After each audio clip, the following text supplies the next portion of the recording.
Dunia perdagangan internasional kembali diguncang oleh kebijakan kontroversial dari Gedung Putih.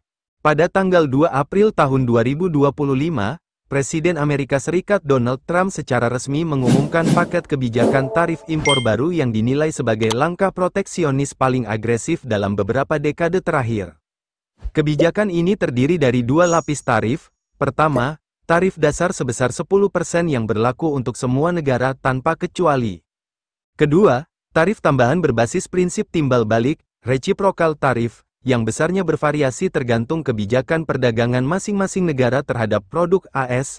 Dalam kebijakan ini, Indonesia termasuk salah satu negara yang terkena dampak paling signifikan dengan dikenakannya tarif tambahan sebesar 32%, menjadikan total tarif efektif untuk produk Indonesia mencapai 42%, salah satu yang tertinggi di antara negara-negara ASEAN. Keputusan ini bukan datang tiba-tiba, melainkan merupakan puncak dari ketegangan perdagangan yang telah berlangsung selama beberapa tahun terakhir. Data dari US Trade Representative menunjukkan bahwa defisit perdagangan AS dengan Indonesia terus membesar, mencapai 18 miliar dolar pada tahun 2024. Di sisi lain, Indonesia justru menikmati surplus perdagangan yang cukup besar dengan AS, tercatat 3,14 miliar dolar per Februari tahun 2025 menurut Badan Pusat Statistik. Ketimpangan inilah yang menjadi dasar argumen Trump untuk menerapkan kebijakan yang ia sebut sebagai penyeimbang perdagangan yang adil. Dampak kebijakan ini bagi Indonesia sangatlah kompleks dan multidimensi. Sebagai negara dengan ekonomi yang sangat terbuka, di mana ekspor menyumbang sekitar 20% dari PDB, guncangan terhadap perdagangan dengan mitra utama seperti AS akan beresonansi ke seluruh sendi perekonomian. Industri-industri padat karya seperti tekstil, alas kaki, dan furnitur yang selama ini menggantungkan 30-40% pasarnya ke AS diperkirakan akan terkena dampak paling keras. Tidak hanya itu, sektor strategis seperti kelapa sawit yang sudah lama menjadi sasaran proteksionisme Eropa dan AS juga akan menghadapi tantangan baru yang lebih berat. Latar belakang kebijakan ini juga tidak bisa dilepaskan dari dinamika politik dalam negeri AS menjelang pemilu 2024, di mana Trump berusaha mengonsolidasi basis pemilihnya di kawasan Rust Belt yang merupakan pusat industri manufaktur tradisional AS. Kebijakan ini sekaligus menjadi ujian berat bagi diplomasi ekonomi Indonesia, yang harus menavigasi antara mempertahankan kepentingan nasional dan menjaga hubungan baik dengan salah satu mitra dagang terbesarnya. Di tingkat global, langkah AS ini berpotensi memicu perang dagang baru yang lebih luas, mengingat beberapa negara lain seperti China dan Uni Eropa juga dikenakan tarif tinggi.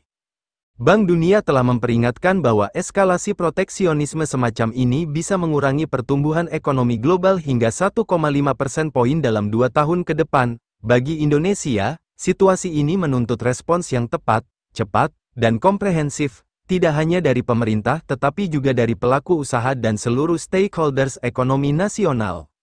Kebijakan ini juga menguji ketahanan struktur industri Indonesia. Di satu sisi, ia memaksa kita untuk menghadapi realitas ketergantungan yang tinggi pada pasar tradisional. Di sisi lain, ia bisa menjadi katalis untuk percepatan transformasi industri dan diversifikasi pasar ekspor yang selama ini sering dibicarakan tetapi kurang mendapatkan momentum yang tepat untuk diimplementasikan secara menyeluruh. Kebijakan tarif Trump yang kontroversial ini tidak muncul dalam ruang hampa, melainkan merupakan puncak gunung es dari filosofi ekonomi Amerika First yang telah menjadi tradema kepresidenannya sejak periode pertama, tahun 2017 sampai tahun 2021. Secara ideologis, kebijakan ini berakar pada doktrin neoproteksionisme yang melihat defisit perdagangan sebagai bentuk kekalahan dalam persaingan global. Data US Census Bureau menunjukkan defisit perdagangan barang AS mencapai rekor US dollar pukul 1,6 triliun pada 2024, dengan defisit terhadap Indonesia sendiri membengkak 27% dalam 5 tahun terakhir. Dari perspektif historis, langkah Trump ini melanjutkan tradisi kebijakan proteksionis AS yang periodik, mulai dari Smoot-Hawley Tarif Act 1930 hingga tarif baja Bush Jr. tahun 2002, namun yang membedakan adalah skala dan mekanismenya yang lebih sistematis. Kebijakan April tahun 2025 ini memperkenalkan formula matematis baru dalam perdagangan internasional. Tarif timbal balik dihitung sebagai 50% dari tarif rata-rata yang dikenakan negara mitra terhadap produk AS. Dalam kasus Indonesia, perhitungan Trump berdasarkan USTR menemukan rata-rata tarif efektif Indonesia mencapai 64%, sehingga tarif balasannya ditetapkan 32%. Analisis kebijakan ini mengungkap 3 motif utama. 1. Motif ekonomi, melindungi industri domestik AS yang tertekan, khususnya di swing states seperti Pennsylvania dan Michigan. 2. Motif politik, konsolidasi basis pemilih menjelang pemilu 2026, terutama di kawasan industri tradisional. 3. Motif strategis, memaksa realignment rantai pasokan global yang selama ini dianggap merugikan AS.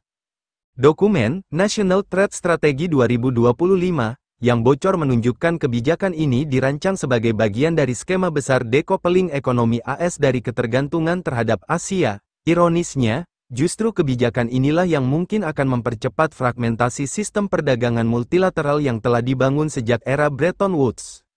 Dari sudut hukum internasional, kebijakan ini berpotensi melanggar prinsip Most Favored Nation, MFN, WTO, meskipun AS menggunakan dalih keamanan nasional sebagai loophole-nya. Para ekonom IMF memprediksi kebijakan ini akan mengurangi volume perdagangan global hingga 3,2% dalam 18 bulan ke depan, dengan dampak terberat dirasakan oleh ekonomi emerging market seperti Indonesia. Langkah Trump ini juga mencerminkan perubahan paradigma dalam teori perdagangan internasional, dari model comparative advantage klasik David Ricardo menuju model zero-sum game yang lebih antagonistik. Dalam konteks inilah Indonesia harus merancang strategi respons yang tidak hanya reaktif, tetapi juga visioner untuk mengantisipasi era baru geopolitik ekonomi yang semakin kompetitif. Penerapan tarif 32% oleh Amerika Serikat terhadap produk Indonesia merupakan hasil dari kerangka kebijakan perdagangan yang sangat terstruktur dan berbasis data, dirancang untuk menciptakan tekanan maksimal sekaligus memenuhi tujuan strategis AS. Proses penetapan tarif ini melibatkan metodologi canggih yang menggabungkan analisis statistik, pertimbangan geopolitik, dan strategi industri, menghasilkan suatu mekanisme yang sengaja dibuat kompleks untuk memberikan keunggulan negosiasi kepada AS. Secara teknis, US Trade Representative, USTR, mengembangkan algoritma khusus yang memproses 3 lapis data utama dalam menentukan besaran tarif.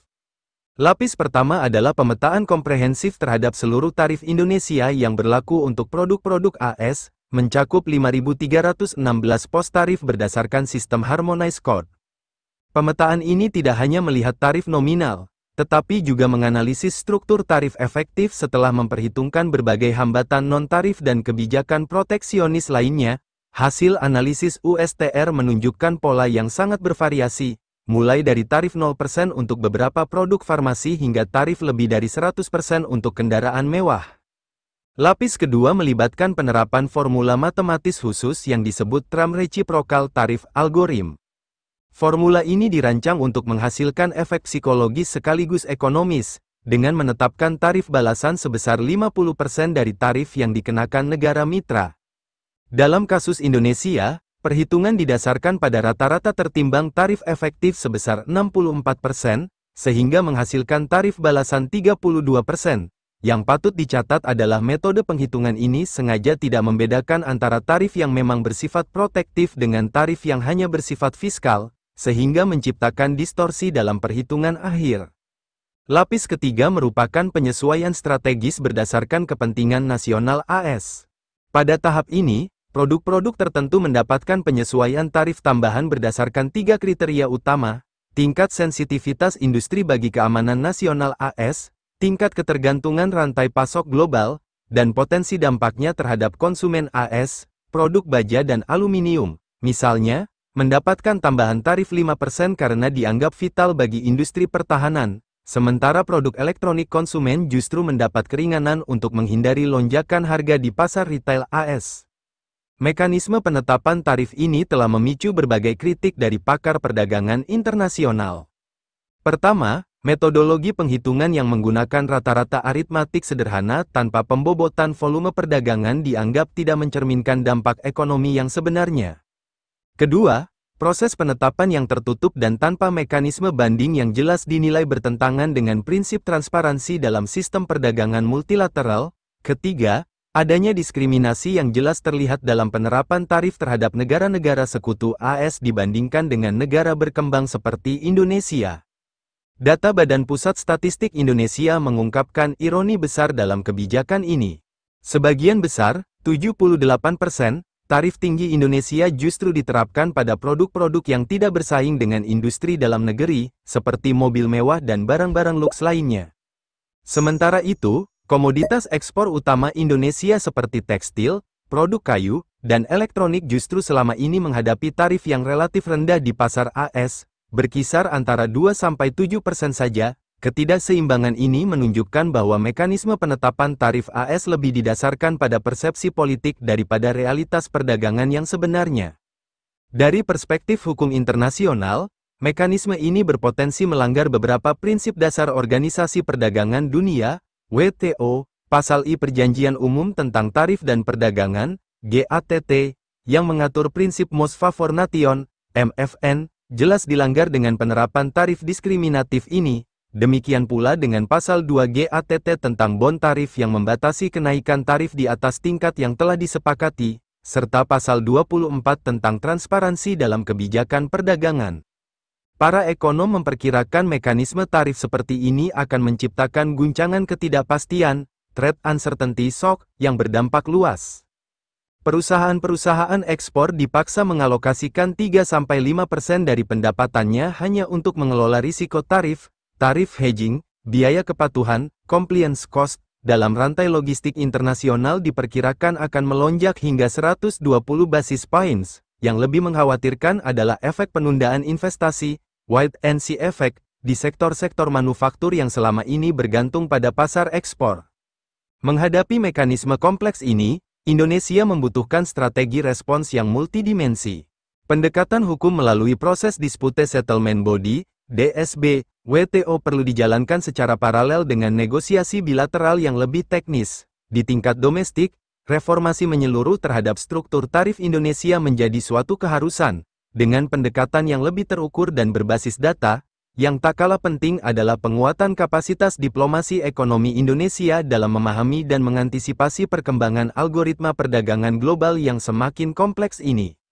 Mekanisme penetapan tarif versi Trump ini menandai babak baru dalam hubungan ekonomi internasional, di mana kebijakan tarif tidak lagi sekadar instrumen ekonomi tradisional, melainkan telah berubah menjadi senjata strategis dalam pertarungan geopolitik dan persaingan penguasaan rantai pasok global.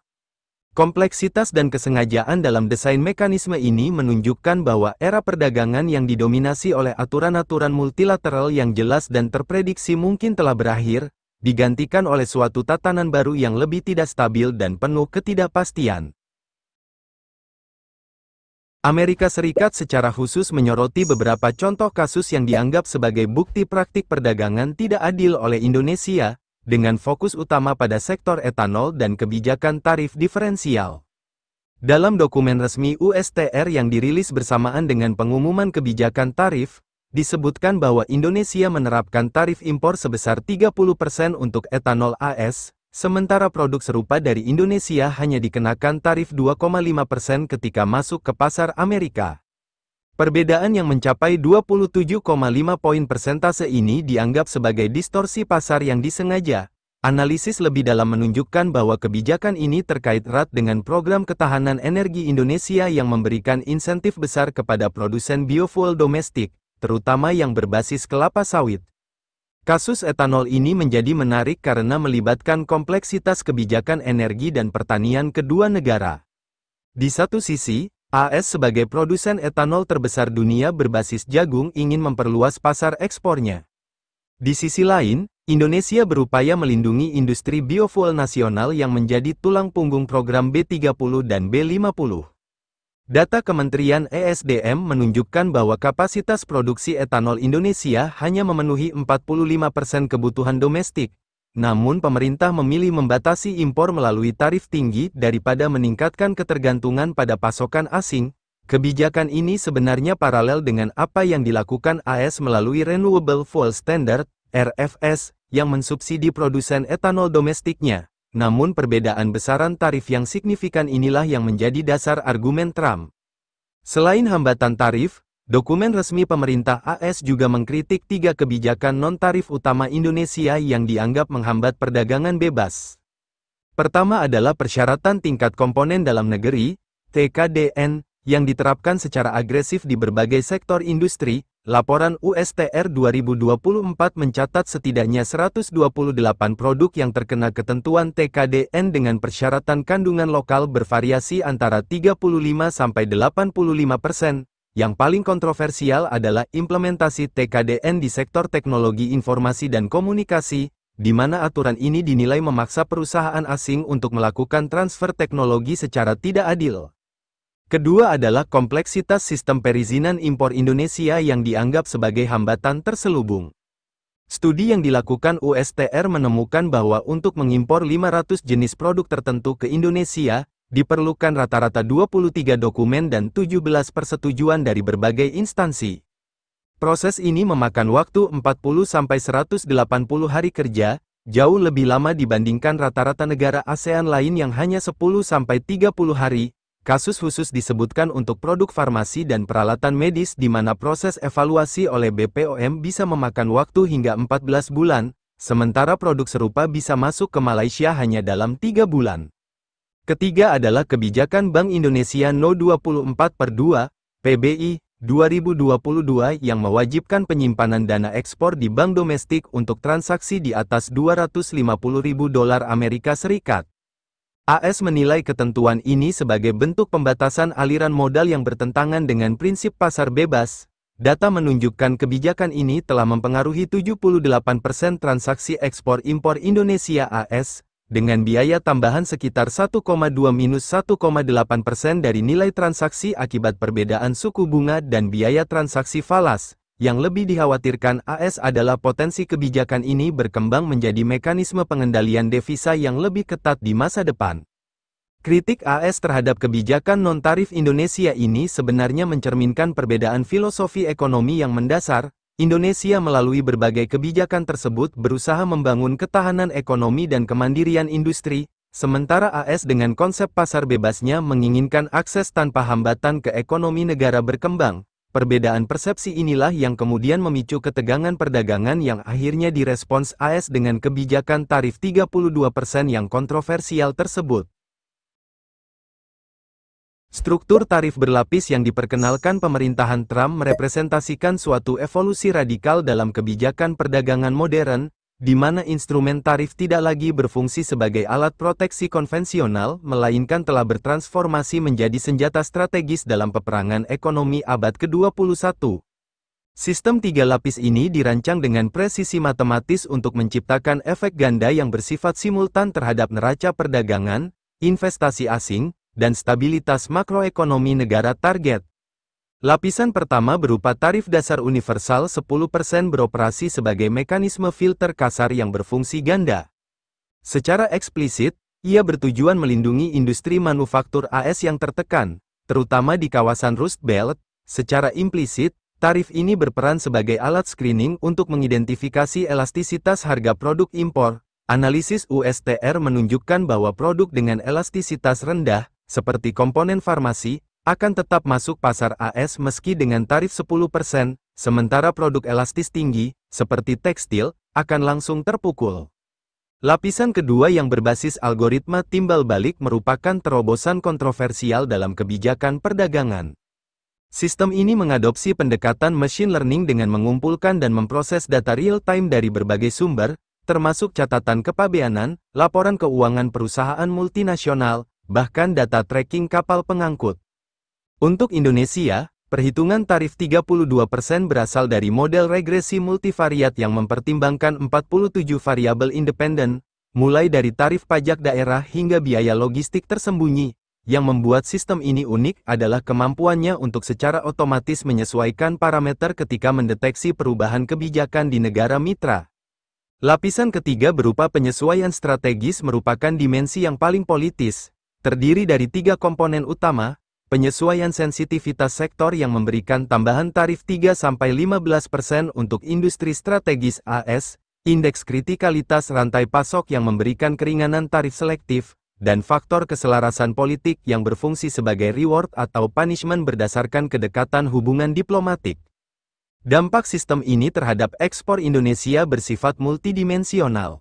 Pada tingkat mikro, studi kasus di industri elektronik menunjukkan kenaikan biaya transaksi sebesar 18-22% akibat kompleksitas administrasi baru.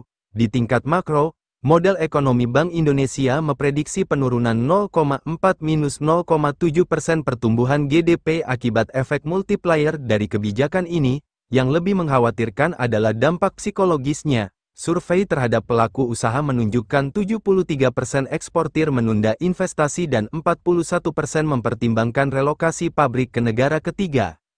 Penerapan kebijakan tarif AS secara selektif telah menciptakan sebuah peta geopolitik baru yang mengkategorikan negara-negara berdasarkan tingkat hukuman tarif yang diterimanya. Analisis klaster terhadap 189 negara mitra dagang AS mengungkap pola yang sangat jelas tentang bagaimana Washington memandang dan memperlakukan mitra dagangnya. Kelompok pertama terdiri dari sekutu strategis AS seperti Inggris, Australia, dan Jepang yang dikenakan tarif relatif rendah 15-25%. Pola ini menunjukkan bahwa kepentingan keamanan nasional masih menjadi faktor dominan dalam hubungan ekonomi AS. Yang menarik adalah pengecualian yang diberikan kepada Meksiko, 12%, dan Kanada, 14%, melalui mekanisme USMCA, membuktikan bahwa integrasi rantai pasok regional masih mampu mengalahkan logika proteksionisme. Kelompok kedua mencakup negara berkembang besar seperti Indonesia, 32%, India, 36%, dan Brasil, 34%. Karakteristik umum kelompok ini adalah memiliki pasar domestik besar dengan tingkat proteksi yang signifikan. Kebijakan AS terhadap kelompok ini menunjukkan pendekatan calculated pressure, tarif cukup tinggi untuk memaksa negosiasi tetapi tidak sampai memutus hubungan dagang. Kelompok ketiga adalah negara-negara yang dianggap rival strategis seperti China, 54%, dan Vietnam, 56%. Tarif ekstrim yang dikenakan menunjukkan bahwa AS sedang menjalankan strategi economic containment terhadap pesaing utamanya dalam dominasi teknologi tinggi. Analisis regresi menunjukkan tiga faktor penentu utama besaran tarif: defisit perdagangan bilateral dengan koefisien 0,38, tingkat hambatan non-tarif 0,45, dan kedekatan geopolitik minus 0,52. Yang mengejutkan adalah temuan bahwa variabel tingkat demokrasi justru memiliki korelasi negatif minus 0,18, menunjukkan bahwa nilai-nilai demokrasi tidak menjadi pertimbangan utama dalam kebijakan ini. Implikasi sistemik dari kebijakan diskriminatif ini adalah terciptanya fragmentasi dalam tatanan perdagangan global. Negara-negara kini menghadapi insentif kuat untuk membentuk aliansi dagang eksklusif berdasarkan pertimbangan politik daripada efisiensi ekonomi. Bagi Indonesia, realitas baru ini menuntut rekalibrasi menyeluruh strategi perdagangan luar negerinya, tidak hanya dalam hubungan dengan AS tetapi juga dalam positioning di kancah geopolitik global yang semakin kompleks. Penerapan tarif komposit 42% terhadap produk Indonesia menciptakan guncangan struktural dalam pola perdagangan bilateral yang telah terbangun selama puluhan tahun. Dampak instan terasa paling keras di 5 sektor utama yang selama ini menjadi tulang punggung ekspor Indonesia ke AS. Industri tekstil dan produk tekstil, TPT, yang menyumbang 28% dari total ekspor non-migas ke AS senilai $4,3 miliar pada 2024, diproyeksikan mengalami kontraksi 35-40% dalam volume ekspor. Simulasi Kementerian Perindustrian menunjukkan kenaikan harga eceran produk tekstil Indonesia di pasar AS rata-rata 22-25% akan mengurangi daya saing secara signifikan terhadap produk Vietnam dan Bangladesh yang hanya dikenakan tarif 8-12%. Sektor furnitur yang selama satu dekade terakhir tumbuh rata-rata 12% per tahun kini menghadapi titik balik dramatis. Asosiasi Mebel dan Kerajinan Indonesia, AMKRI, memperkirakan 60% dari 1.200 eksportir furnitur skala menengah berisiko gulung tikar akibat margin keuntungan yang akan tersapu habis oleh beban tarif baru. Yang lebih mengkhawatirkan adalah efek domino terhadap 3,2 juta tenaga kerja di industri pendukung seperti pengolahan kayu, rotan, dan komponen logam. Industri elektronik, khususnya produk kabel dan komponen listrik yang selama ini menikmati tarif preferensial 2-5%, akan menghadapi lompatan tarif hampir 10 kali lipat. PT Supreme Cable Manufacturing, salah satu eksportir terbesar ke AS, telah mengumumkan rencana penundaan investasi perluasan pabrik senilai $25 juta di Karawang. Sementara itu, produk kelapa sawit dan turunannya yang sudah lama menjadi sasaran proteksionisme AS kini menghadapi tembok tarif setinggi 58% ketika digabungkan dengan existing duty. Dampak kebijakan tarif AS bersifat cascading dan multidimensional, merambat dari tingkat perusahaan hingga ke seluruh sistem ekonomi nasional. Pada tingkat mikro, studi lapangan oleh Institute for Development of Economics and Finance, INDEF, terhadap 50 perusahaan eksportir mengungkapkan beberapa pola dampak yang mengkhawatirkan. Perusahaan garmen di Jawa Tengah melaporkan pembatalan pesanan senilai $12 juta dalam minggu pertama setelah pengumuman kebijakan. Sebuah pabrik sepatu di Tangerang yang 80% produksinya untuk pasar AS terpaksa merumahkan 40% dari 1.200 karyawannya.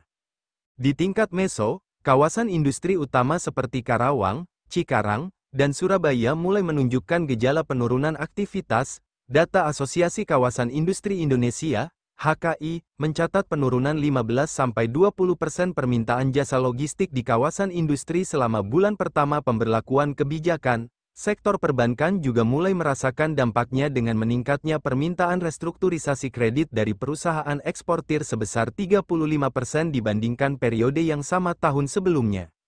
Pada tingkat makro, Bank Indonesia memperkirakan kebijakan ini akan mengurangi pertumbuhan PDB sebesar 0,5-0,8 poin persentase pada 2025, terutama melalui 3 kanal transmisi, penurunan investasi langsung asing di sektor manufaktur berorientasi ekspor, pengurangan lapangan kerja di industri padat karya, dan melemahnya nilai tukar rupiah akibat berkurangnya pasokan dolar dari ekspor.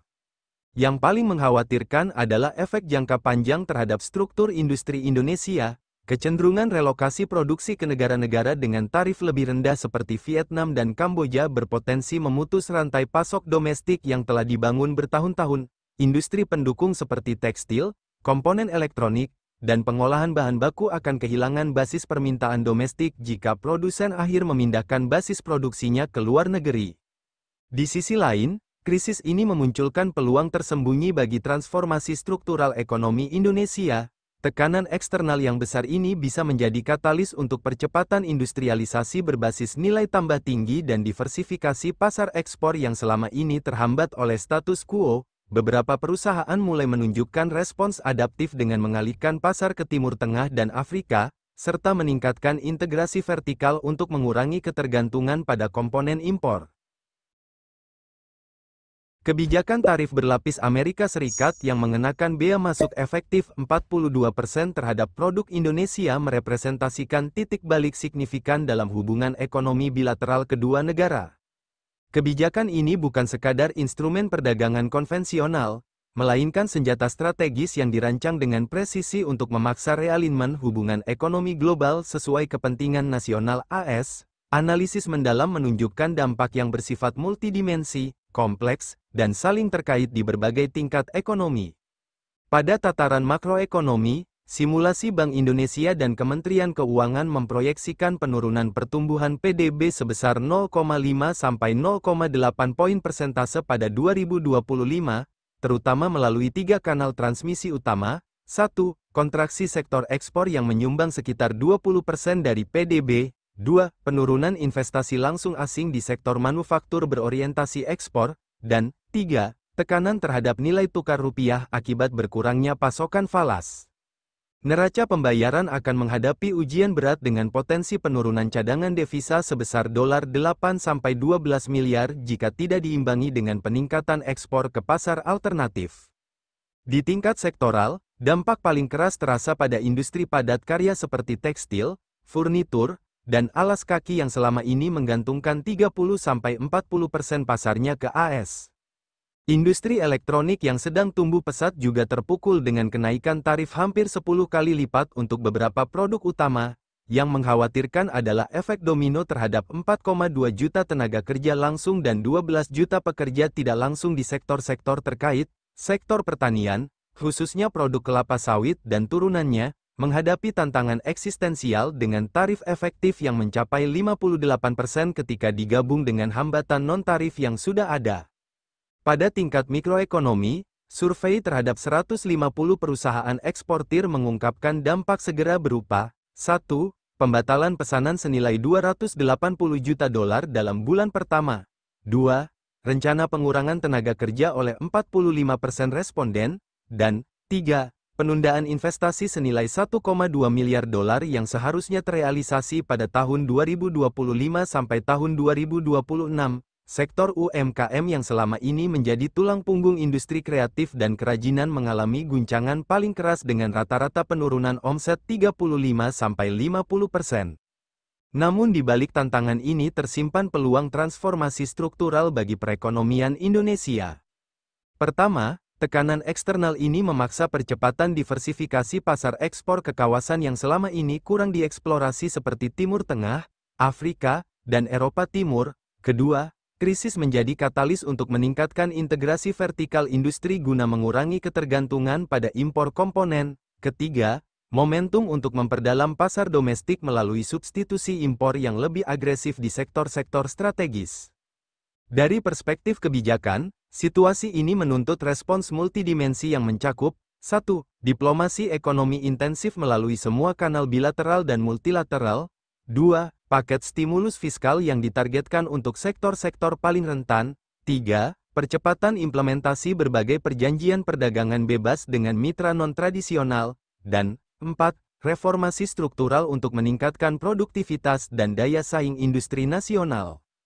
Pada akhirnya, krisis tarif AS Indonesia ini mencerminkan pergeseran paradigma dalam tatanan ekonomi global di mana instrumen perdagangan menjadi alat geopolitik dalam persaingan antar negara. Untuk Indonesia, ini adalah ujian berat sekaligus kesempatan emas untuk melakukan lompatan struktural menuju ekonomi yang lebih mandiri, berdaya saing, dan resilient di tengah turbulensi global yang diprediksi akan terus meningkat dalam dekade mendatang.